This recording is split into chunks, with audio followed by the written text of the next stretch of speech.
Live from NPR News in Washington, I'm Janine Herbst.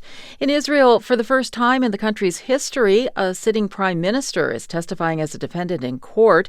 Prime Minister Benjamin Netanyahu is taking the witness stand in his own corruption trial in a fortified courtroom underground, something he's repeatedly tried to delay because of his ongoing war with Hamas in Gaza.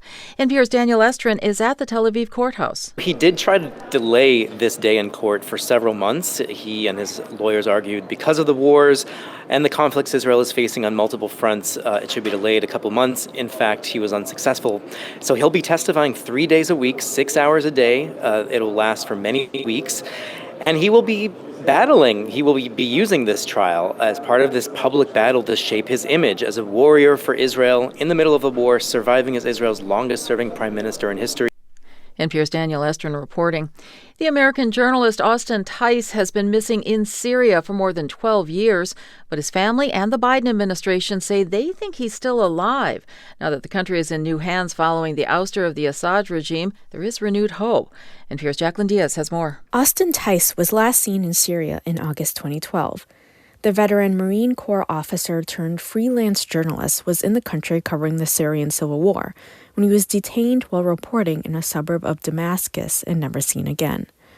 It's long been believed that Tice was being held by the Syrian government. This weekend, Syrian President Bashar al-Assad was ousted. With him gone, U.S. government officials said Tice's release is a top priority, and that the country's new leadership might help locate Tice. Tice's parents said in a statement they remain hopeful their son will return home. Jacqueline Diaz, NPR News. 26-year-old Luigi Mangione was charged late last night with murder in the killing of Brian Thompson. The UnitedHealthcare CEO was gunned down last week in New York City.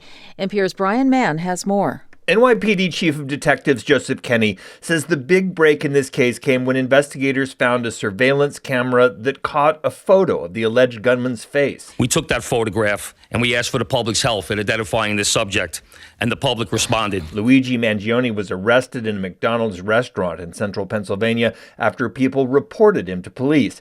Authorities say he shot and killed Brian Thompson, the 50-year-old head of the nation's largest health insurance company.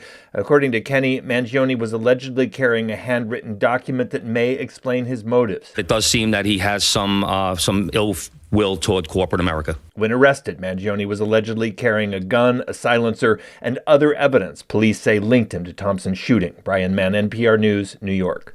You're listening to NPR News from Washington.